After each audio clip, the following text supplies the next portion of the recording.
Hey everyone, my name is Ben, and you're listening to A Daily Dose of English.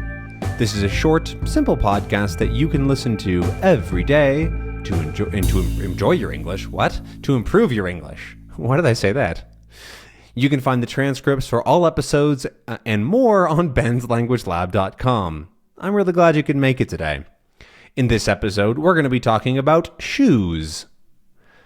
Sorry about that not amazing intro. I think I was a little distracted. I don't really know what by. I don't feel that distracted, but I wasn't fully focused on what I was saying. And I just said something wrong. Happens to all of us, I guess. Anyways, today we're talking about shoes, which is a pretty kind of a boring topic, I feel. But, I mean, we all wear shoes, or most of us wear shoes all the time in some way or another. I already talked about slippers a couple of weeks ago, so I figured that it would be a good thing to talk about their sibling, shoes. I wear my slippers way more often than my shoes, but I do also have shoes that I enjoy, and I think that shoes are important to not only how you look and how you move around, but then also to your, not only to your look, but also to how you move around. To like the way that you move through the world has a lot to do with your shoes because they are the thing that is putting you connected to the ground. Right, they're what is between you and the ground. There we go. That's better said. I actually don't have very many pairs of shoes. I only have what I would call 3 pairs of shoes. I think technically I have an old one that I never wear or whatever. But I have 3 pairs of shoes, 2 of which I use all the time, and 1 of which is for special occasions. My most used pair of shoes is a pretty simple pair of just red tennis shoes. They are slip-ons. They're pretty easy to wear. They're quite comfortable, actually. And those are my everyday, moving around, walking shoes. They're comfortable enough. They're easy to put on. And actually they were a gift for me, and I was sort of worried that they would be kind of cheap, because they're not super expensive, and they don't look super well made or super comfortable, but they totally are. They're made of some recycled material or whatever, and I was a little bit hesitant. I was a little worried that they wouldn't be super comfortable, but I was totally wrong. They are very nice. They're very comfortable. They fit me very well.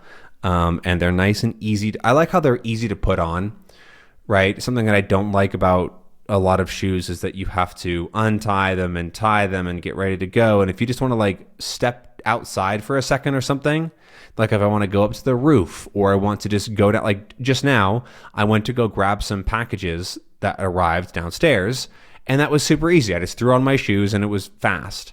But if it's some shoes that I have to sit down and tie or whatever, then it just becomes a whole annoyance, right? So I really like how convenient they are. I feel like they look pretty good. They feel pretty good. So super happy with those. And my other pair of shoes that I wear almost every day are for the gym. I have a pair of gym shoes. They're actually relatively old sneakers. They're not very nice, but they function, and I use them for the gym. The only reason I have different gym shoes is because I like to make them tight. So I have laces on them, so I keep them tight. And I don't necessarily want to sweat a lot in my main shoes because I don't want those to smell bad. And I don't really care if my gym shoes don't smell great. Thankfully, I am not a person with very smelly feet. That is something that there's a lot of genetics with that. Some people just have feet that smell more like feet, smell worse than other people. And so I don't there's not a ton of foot smell, which is really nice. But there's also making sure to wash your feet, especially around your nails. That's one of the places that can be the worst smelling, on your body, really, is your under your nails. On your toes, on your shoes. Oh my God. On your toenails can get really, really dirty, in the corners and the edges, which is also not amazing for hygiene, right? It's relatively easy to, actually, foot hygiene is not the easiest thing in the world, right? It's also pretty easy to get unwanted illnesses or diseases or whatever. But I am relatively lucky in that I have very minor feet issues, you can say. Issues, maybe making a pun. But yeah, so I have that pair of shoes as well that I like. I used to have a pair of running shoes. I actually don't know where they went. I bought them a couple of years ago. Then I moved and I left them behind because I didn't want to bring a ton of stuff. But I really wanted them for months and months. And I went back to my parents' house where they were keeping them for me, and none of us could find them. It's like, okay, those shoes are just gone. We have no idea where they went, which is sort of a bummer because they were kind of expensive. They weren't like the most expensive running shoes, but they were like pretty nice. And I did like them. They were very comfortable to run in, but they're just gone. They're lost. A bit too bad. The other pair of shoes that I do have are not really shoes. They're more sandals, which aren't technically shoes, I guess. I don't really know. But those are flip-flops. I have a nice pair of flip-flops that I wear when I go on vacation or to the beach or something like that where it's good flip-flop weather. I almost always wear socks and shoes pretty much every single day, but if I'm at the beach, it's just too hot. You don't want to wear, or a lot of beaches, like at the beach in Mexico or in California, right? You want to have sandals. So flip-flops are the optimal option for there. So I definitely like to have a nice pair of flip-flops because I also don't really like just bad flip-flops that just are not comfortable, that dig into your feet or whatever. So I have a relatively nice pair that I got for myself, I think a couple of years ago for my birthday in like 2021 or something, 2020 maybe. And they're pretty good. I enjoy them.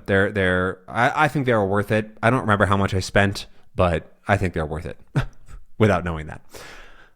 That's all the shoes that I actually own right now. I don't have any dress shoes. I don't have any, what are the shoes? Boots. I don't have boots. Which can be a problem. But I'll talk about those different kinds of shoes.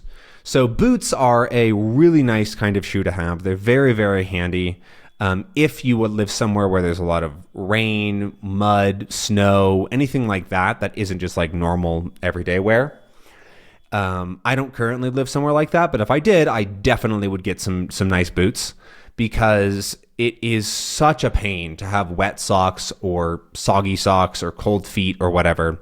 And I really don't like it. It is one of the things that I am most adverse to in like adventure is like having really just uncomfortable feet.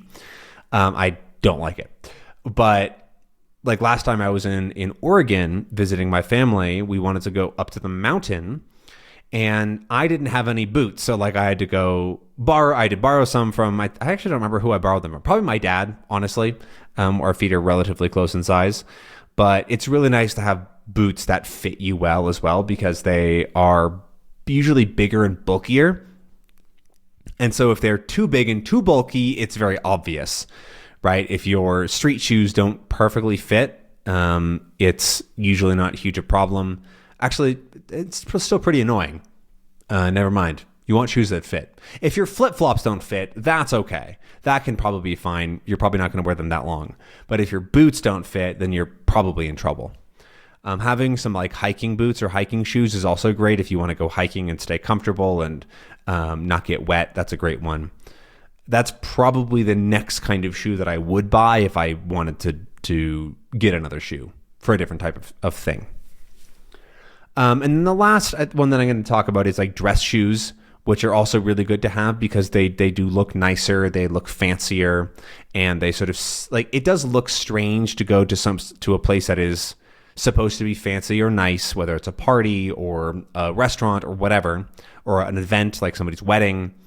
Having shoes that stick out like old tennis shoes is just very obvious, especially if you're wearing like black or gray, because everybody else around you is going to be wearing very similar things. And then when you look down, it's like, oh, that's obviously not a dress shoe. It's very like, whoa, okay.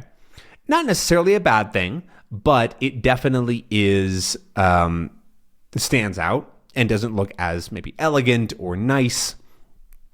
And the thing and like men's dress shoes are pretty comfortable and like I don't know. I just feel like it's an easy thing to do to look better at a fancy event of some kind. So like, it's not like where you have to worry about wearing heels or anything like that, which is a lot harder just physically. So get some, if you're going to go out, maybe rent some loafers or something. Plus I think they'll look pretty, they look nice. They look sharp, you could say. So yeah. Anyways, that's my rambling on shoes for 10 whole minutes about shoes, I guess.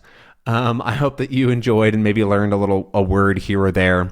I'd be curious to know what kind of shoes you're wearing. If you're wearing any right now, let me know down in the comments. But other than that, I will see you tomorrow for another episode. Have a good one. Bye.